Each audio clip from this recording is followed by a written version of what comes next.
कैसे हैं आप सभी लोग। एक बार फिर से स्वागत है आपका हमारे YouTube channel study with Yogesh में। पटवारी एग्जाम के लिए आपकी तैयारी अब एंड हो चुकी है, ठीक है, वो कंप्लीट हो गया मान के चलना। जो जीएस वाला पोर्शन गए थे बच्चों, चल जाएगा आपका उतने से अगर होने वाला होगा तो, ठीक है, क्योंकि जो मैं ये मान के चल रहा हूँ, जैसे आप लोगों ने जो मैंने क्रैश कोर्स आपको कराया था, क्रैश कोर्स के अंदर जो जीएस वाला पोर्शन है, ध्यान से समझना है, ठीक है। क्रैश कोर्स के अंदर जीएस वाला पोर्शन है एनसीईआरटी बेस्ड, यानी एनसीईआरटी के महत्वपूर्ण फैक्ट है, ठीक। ये 26 क्लासेज आई है ना, जो 30 डेज वाली 26 क्लासेज ये होगी, और थोड़ा सा आपने लूसेंट का अध्ययन किया होना चाहिए, लूसेंट या घटना चक्र।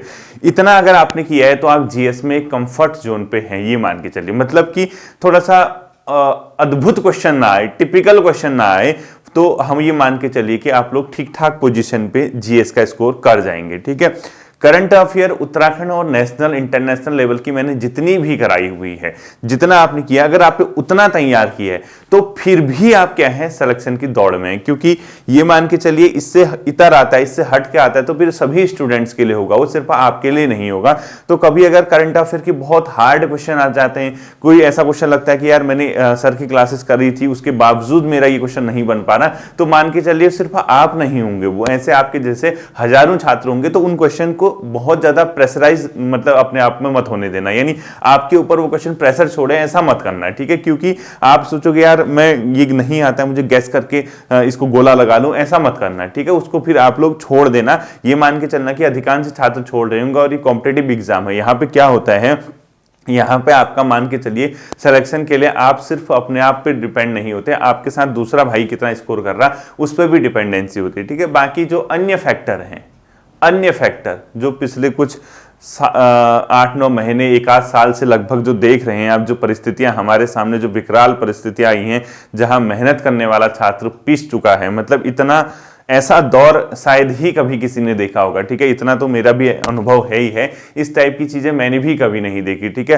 हो सकता है कि पहले होती हो चीजें बाहर ही ना आती हो, ये भी तो संभव है ना। तो अब जो है सही टाइम पे सही लोगों के द्वारा सही चीज की, क्योंकि सोशल मीडिया आजकल इतना ज्यादा एक्टिव है कि हर जगह से कहीं ना कहीं कोई भी चीज आती है तो वो पता चल जाती है, ठीक है। तो ये थैंक गॉड कि आने वाले भविष्य के लिए, आने वाले फ्यूचर के लिए अगर यहाँ पे जांच होती है, सही तरीके से चीजें होती है, तो आने वाले बच्चों के लिए बहुत ज्यादा एक प्रकार का क्या कह सकते हो आप लोग, आराम मिलेगा। वरना चीजें दबी रहती, ऐसी की ऐसी चलती, तो ना जाने कितना मतलब नुकसान होता है, ठीक है। और ये सिर्फ बच्चों, इसमें एक ही वर्ग नहीं है, ठीक है।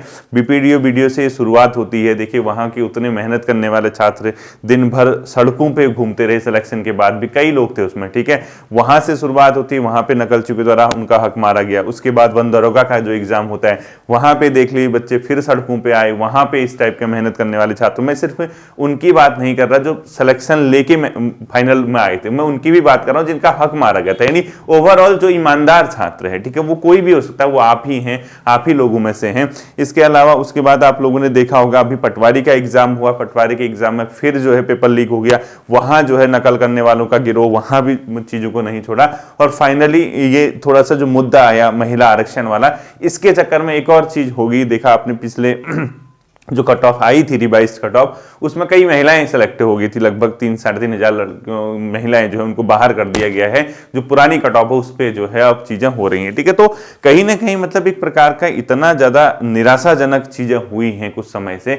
लेकिन हम लोगों के पास एक ही विकल्प है बच्चों, एक विकल्प ये है कि हम सिर्फ आस लगा के ये कर सकते हैं कि यार आने वाला समय बेहतर हो, चीजें बेहतर तरीके से हैंडल हो, बच्चों को सिलेक्शन हो, उनकी ज्वाइनिंग हो, ये उम्मीद के साथ हम लोग आगे बढ़ रहे हैं। तो ठीक है, इसी क्रम में आप लोगों का, क्योंकि 12 तारीख को पेपर है, 12 फरवरी को आपका पटवारी लेखपाल का एग्जाम है, और ये आपके पास री एग्जाम है, यानी आप सभी जानते हैं कि दोबारा आपके पास एक ऑप्शन है, एक विकल्प आपके पास है कि यार आप इसमें बेहतर प्रदर्शन कर सके। और आपका बेहतर प्रदर्शन, क्योंकि देखिए आप सभी लोग एक ही वर्ग के छात्र हैं, एक ही तरीके के छात्र हैं, जो गरीब घरों से आते हैं, जिनके माता पिता उतने बड़े हाईफाई जॉब में नहीं है, जॉब प्रोफाइल उनकी नहीं है, कोई किसान वर्ग से आता है, कोई श्रमिक वर्ग से आता है, कोई इसी प्रकार की छोटी मोटी दुकानदारी वगैरह होती है, किसी के हल्का फुल्का जो इधर उधर जाना, यानी बहुत एक बेसिक जो नीड पूरी कर पाते हैं घर के, उन घरों से आप लोग आते हैं। और आप, क्योंकि आप सब जानते हैं, आपका अगर सिलेक्शन होगा, अगर आपका सिलेक्शन होगा, वो एक ही तरीके से हो सकता है। वो किस तरीके से हो सकता है कि आप पढ़ के आप अच्छा प्रदर्शन करें। और ये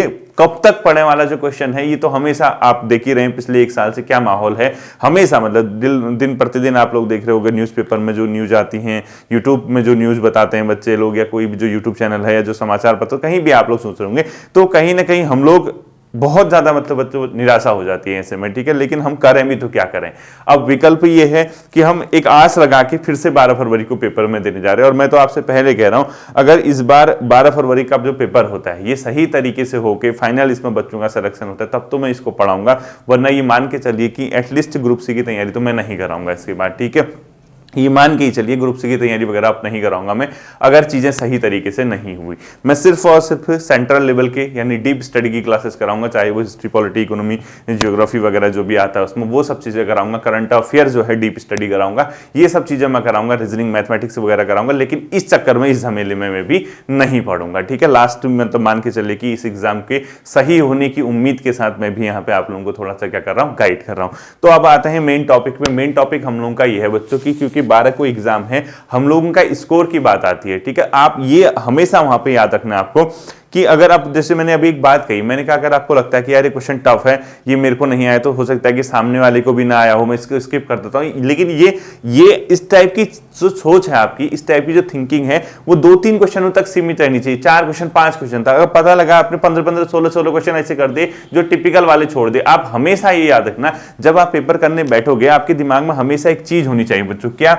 आप ये देख लो ना, पेपर जब आप पेपर देने जाते हो 100 नंबर का पेपर, इजी क्वेश्चन कितने हैं, मॉडरेट क्वेश्चन कितने और टफ क्वेश्चन कितने हैं। अब आपको पता लगा कि आपने इजी सब सही कर दिए, ठीक है, बाई चांस, ठीक है। मॉडरेट में आपने अगर 80% सही कर दिए, 80% तक, और आपने कहा यार टफ क्वेश्चन है, एक भी नहीं करता हूं, यानी इसको छोड़ दिया, और इन क्वेश्चन का नंबर सपोज 15 क्वेश्चन है, फिर ऐसे भी गड़बड़ हो जाएगी। कुछ ना कुछ तो आपको नहीं भी आता है तो गेस करके ही आगे बढ़ना होगा, क्योंकि सिलेक्शन कैसे होता है मैं आपको बताता हूं। जैसे आपने किसी पेपर में स्कोर 70 कर दिया और ये आप अपने स्तर से स्कोर करके आए, आपको लगा कि हाँ 70 क्वेश्चन मेरे सही हैं, इतने तो मुझे आते ही आते थे। अब पता लगा पेपर छोड़ के घर आ गए और कह के आए सर मैंने 70 अटेम्प्ट किया और मेरे 70 ही आ रहे, फिर ऐसे सिलेक्शन नहीं होगा। सिलेक्शन के लिए लास्ट का 4 से 5 नंबर का जो स्कोर होता है ना, अंतिम 4 से 5 नंबर का स्कोर, ये बहुत महत्वपूर्ण होता है।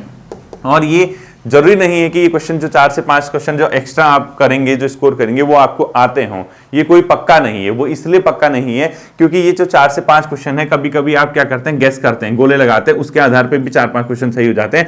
तब जाके जब आप 75-76 मार्क्स करते हैं, आप फाइनल सिलेक्शन की लिस्ट में आने के लिए क्या रहते हैं, मतलब एक प्रकार से एलिजिबल रहते हैं। तो इस चीज को हमेशा अपने पेपर में ध्यान रखना है। मैंने पहले भी आपको समझाया था, चूंकि पटवारी का जो एग्जाम है वो 100 मार्क्स का है, और मैंने आपसे पहले ये कहा था कि यार देखना, सबसे पहले आप देखना कि सेफ स्कोर, आप पेपर को आप एनालिसिस करना ना आप, क्योंकि देखो निकलने वाले कितने हैं, 500 कुछ पोस्ट है ना, इसमें लगभग 500 बच्चे हैं। अब जो निकलने वाले हैं उनको तो एटलीस्ट पता है ना कि यार उनने कितनी मेहनत की, क्या, वो कोई भी हो सकता है, वो आप भी हो सकते हैं, दूसरा भी हो सकता है। उसको ये ध्यान रखना है कि यार ये जो पेपर है इसका मैं एनालिसिस करूं, तो इसमें अब एनालिसिस में पता लगा 2 घंटे का पेपर है, 1 घंटे तक एनालिसिस कर रहे हो और वहां घंटी बज गई और कॉपी छीन दी, फिर कहोगे सर बेहोश हो गए थे, वही ऐसा भी नहीं करना है, ठीक है। तो इस चीज को ध्यान रखना है जब एनालिसिस करोगे कि यार कितने क्वेश्चन ईजी लेवल के दिख रहे हैं आपको, कितने, और ये नहीं कि पहले ही पन्ने से पलटा के क्वेश्चन पढ़ने में लग जाओ। मैंने आपसे क्या कहा, समय की भी बचत होनी चाहिए, क्योंकि जब आप एक बार 100 क्वेश्चन यानी क्वेश्चन नंबर 1 से लेकर 100 तक आप क्वेश्चन पढ़ते जाते हो, गोले भी लगाते रहते हो, ठीक है। यानी आपने क्या किया, आपने क्वेश्चन किया, आपने गोले लगाते रहे, तो 1 से 100 तक पहुंचते पहुंचते आपके लगभग 50 से 60 क्वेश्चन सॉल्व हो जाते हैं। तो आप सोचिए जब सेकंड अटेम्प्ट में आप पढ़ोगे, दूसरा राउंड जब आप जाओगे पेपर में, तो आपके पास समय पूरा होगा, बचे हुए 40 क्वेश्चन के लिए आपके पास लगभग 1 घंटे का समय होगा। और जब इंसान समय पाता है, जब वो रिलैक्स हो जाता है, इसका यही फायदा होता है एग्जाम का, ठीक है। हम लोग क्या सोचते हैं, पहले पेपर पढ़ें, रट्टा लगाएं, गोले मारें, ये वो ऐसा वैसा, हम लोग वहीं के वहीं क्या रहते हैं, घूमे हुए रहते हैं।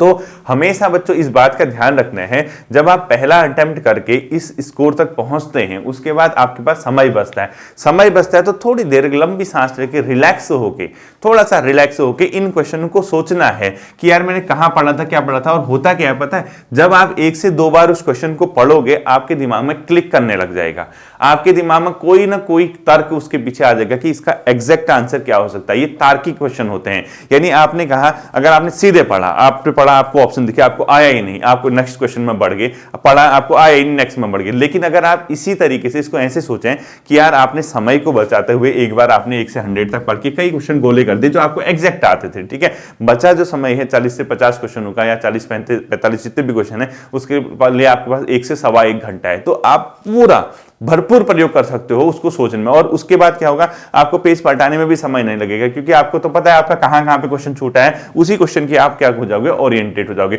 जब 2 या 3 बार, मैं तो कह रहा हूं कि आपको कम से कम तीन राउंड अपनाना। क्या करना है, राउंड 1, राउंड 2 और राउंड 3, ठीक है, 3 राउंड आपको पेपर करना चाहिए जितना मैं समझता हूं। देखो कैसे करना है, सबसे पहले राउंड 1 में 1 से 100 तक के क्वेश्चन का देखोगे और गोले लगाते चले जाओगे। क्या लगाते चले जाओगे, गोले। और ये ऐसे क्वेश्चन होने चाहिए जो बहुत इजी है, मतलब आपको लगना चाहिए यार इसमें मुझे सोचने की जरूरत ही नहीं है। थोड़ा सा ये ध्यान रखना, कभी कभी आयोग क्या पूछता है इसमें कौन सा नहीं है, इस टाइप से चीजें देखना है, ठीक है। उसमें हम है पढ़ देते हैं, हम जल्दबाजी में क्वेश्चन कर आते हैं। तो राउंड 1 में आपको इस तरीके से बढ़ना है, और इसमें लगभग आप जब ऐसे बढ़ोगे तो आप ठीक ठाक स्कोर कर लोगे। यानी आपका राउंड 1 ऐसा राउंड होना चाहिए जो सबसे इजीएस्ट लेवल है, यानी सबसे आसान तरीका जो होगा वो राउंड 1 का होगा, सबसे इजी वे जो होगा। यानी आप इन क्वेश्चन को ऐसे डील करोगे जो बहुत आसान क्वेश्चन है, जिसका आपको पता है कि यार इस क्वेश्चन का आंसर ये है तो है, मैं इस पे कंफर्म हूं, मैं इस पे श्योर हूं, 100% श्योर हूं कि ये क्वेश्चन गलत नहीं हो सकता है। पहला राउंड इस तरीके से अपनाना है, ठीक है।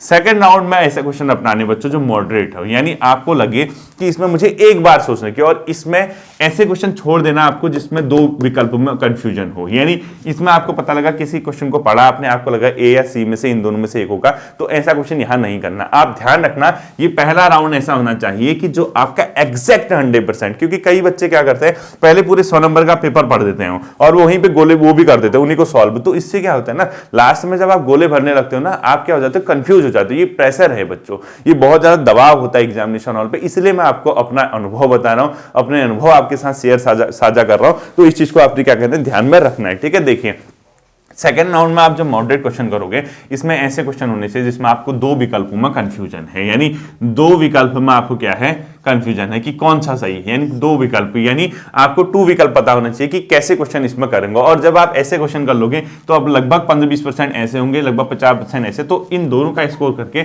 निश्चित मान के चलिए आप 70% का स्कोर कर जाएंगे, ठीक है। ये 70% तब होगा पढ़ने वाले बच्चों का जब वो मॉडरेट और जो इजी क्वेश्चन को करेंगे। इसके बाद आता है जो 30% का लेवल थोड़ा सा हार्ड है, जिसमें आपको बिल्कुल भी नहीं पता है, यानी थोड़ा सा आइडिया आ रहा है लेकिन बहुत ज्यादा आपको क्वेश्चन नहीं आते, ठीक है।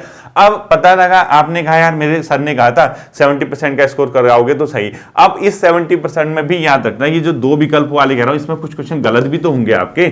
आप कैसे कह सकते हैं कि आपके 100% सही होंगे, इसीलिए आपको राउंड 3 की ओर जाना पड़ेगा। अगर आपको सिलेक्शन चाहिए तो राउंड 3 की ओर जाना ही जाना है, जिसमें कि हार्ड लेवल के क्वेश्चन होंगे और जिसमें आपको अपनाना पड़ेगा एलिमिनेशन मेथड, ठीक है। एलिमिनेशन मेथड अपना के आप लोग क्या कर सकते हैं, इनको सॉल्व। अब आप कहोगे सर एलिमिनेशन मेथड क्या होता है। देखिए किसी विकल्प कोई क्वेश्चन आया है आपका, उसके 4 विकल्प आपने देखे, ए बी सी डी।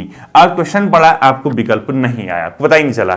लेकिन जब आप कभी कभी क्या करते हो, एलिमिनेशन मेथड अपनाते हो, उसमें क्या होता है कि आपको विकल्प की स्टडी करनी है कि यार ए विकल्प है, इसका जो आंसर दिया ये कब पढ़ा था, क्या हुआ था, क्वेश्चन से मैच करना है। जैसे कहीं पे क्वेश्चन आ गया, आपने मतलब कोई भी क्वेश्चन आ गया, मॉडर्न हिस्ट्री से क्वेश्चन आ गया सपोज, ठीक है।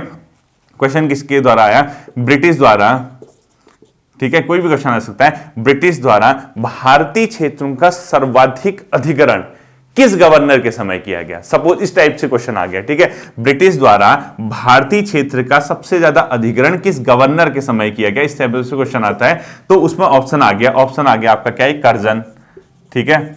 एक आ गया आपका डलहौजी, इस टाइप से क्वेश्चन। इसके अलावा एक आ गया लॉर्ड रिपन, और इस प्रकार से आ गया एक लॉर्ड लिटन, ठीक है।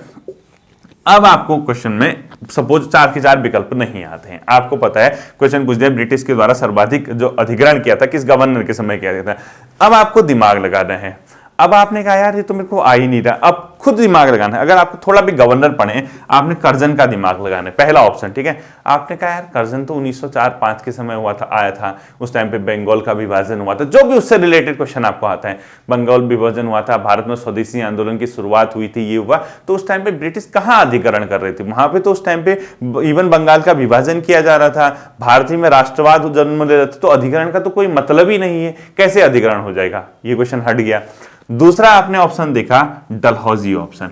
आपको लगा यार डलहौजी का जो टाइम पीरियड था वो 1857 से जस्ट पहले पहले था, 1854-55 के आसपास था। डलहौजी का विकल्प हो सकता है या नहीं हो सकता, दिमाग लगाया यार कहीं होगा तो नहीं। दिमाग में यार 1857 की क्रांति उसके जस्ट बाद हुई थी, हो सकता है कि भारतीय राज्यों का अधिग्रहण करने से विद्रोह जो है, मतलब ब्रिटिश नीतियों से जो है भारतीयों को ज़्यादा परेशानी हुई हो, ज़्यादा क्षेत्र तक ब्रिटिश नियंत्रण था, तो इसलिए हो सकता है कि ज़्यादा लोगों ने उनके खिलाफ, उनके कुशासन के खिलाफ आवाज उठाई हो, तो संभावित है कि डलहौजी हो सकता है। दूसरा ऑप्शन अभी ये नहीं, ठीक है। तीसरा ऑप्शन आपने देखा रिपन। रिपन को आपने कहा यार कि कोई क्वेश्चन मैंने रिपन के बारे में सुना था, स्थानीय स्वशासन का जनक इसको कहा जाता है, भारत के उद्धारक की संज्ञा इसको दी गई है, श्रमिक कानून इसी समय लाया गया था। जब भारत के उद्धारक की संज्ञा इसको फ्लोरेंस नाइटिंगेल ने की थी, सरोजिनी नायडू ने जिसने भी दी, तो ऐसा कह सकते हैं तो ये अधिकरण क्यों करेगा, भारतीयों को क्षेत्रों को अपने राज्य में क्यों मिलाएगा, जब इसके बारे में अच्छी अच्छी बात है, उदारवादी था, ये है वो, अच्छा यार ये भी नहीं हो सकता है। आपने कहा लिटन। लिटन के बारे में यार मुझे इतना मैंने पढ़ा था। लिटन प्रेस जो है इसने वर्नाकुलर प्रेस एक्ट लाया था, आर्म्स एक्ट लेके आया था, और एक आध क्वेश्चन इस टाइप के थे, लेकिन कहीं भी इस टाइप की कोई इसके तुरंत तो इसका लंबा कार्यकाल भी नहीं था। लिटन के तुरंत बाद रिपन आ गया, बट कहीं ना कहीं मुझे लग रहा है कि डलहौजी हो सकता है। ये होता है एलिमिनेशन ऑप्शन, ठीक है। यानी आपको इसके इर्द गिर्द की चीजें पकड़नी है। आपने इसको कट कर दिया, इसको कट कर दिया, इसको कट कर दिया, इसमें संभावना जमाई, और आपने क्या करता है डलहौजी। अब जरूरी नहीं है कि आपका वो 100% सही हो जो आपने एलिमिनेशन करके, वो आपका एक तर्क है, और तर्क मान के चले लगभग 70 से 80% सही बैठ जाता है। इसको ध्यान में रखना है, ठीक है। अगर आपने सही तरीके से स्टडी की है तो 70-80% का तर्क आपका बैठ जाता है, अन्यथा वो नहीं बैठ पाता है। सेम चीज उत्तराखंड के क्वेश्चनों पे लागू होती है, सेम चीज आपका जीएस के अदर सब्जेक्ट पे लागू होती है। तो इस तरीके से जब आप एलिमिनेशन के सपोज 30% क्वेश्चन बचे हैं, उसमें से अगर आप 10% भी कराते हैं, यानी 30 में से अगर आप 10% का मतलब 10 क्वेश्चन, ठीक है, 30 क्वेश्चन बचे हैं, 10 क्वेश्चन, अगर इस 10 क्वेश्चन को सही तरीके से एलिमिनेशन मेथड अपना के इस 10 में से 5-6 भी सही होते हैं, तब भी आप 75 प्लस चले जाओगे, ठीक है। 6 क्वेश्चन भी सही होते हैं, 4 गलत होते हैं, तो एक नंबर माइनस होकर 75, तब जाके कहीं ना कहीं आपका क्या होता है बच्चों, सिलेक्शन होता है। इस चीज को आप लोग ध्यान रखना, यानी हम सिर्फ और सिर्फ रट्टा मार के गोले लगा के पेपर नहीं निकाल सकते। मान के चलिए 60 नंबर, 65 नंबर, 70 नंबर आ जाएंगे, लेकिन सिलेक्शन कब होगा? और ऐसे बच्चे जो एग्जैक्टली 70-75 नंबर ले आ रहे हैं, मतलब जिनको ये लग रहा है कि 70-75 तो मेरे आ ही रहे हैं, तो उनको वहीं पे अटकना नहीं है, कॉपी बंद नहीं करनी है। वहां पे उनको 10-12 क्वेश्चन उनके साथ रिस्क लेना होगा। वो इसलिए लेना होगा क्योंकि अगर आप 70-75 बिना किसी मतलब झिझक के, बिना किसी तनाव के एक ही बार में अगर आप इतने क्वेश्चन कर आए हैं, तो मान के चलिए कि कहीं ना कहीं इतने बच्चों में आपके जैसा स्कोर करने वाले जो 500 का सिलेक्शन होना है, उनमें से कोई ना कोई होगा।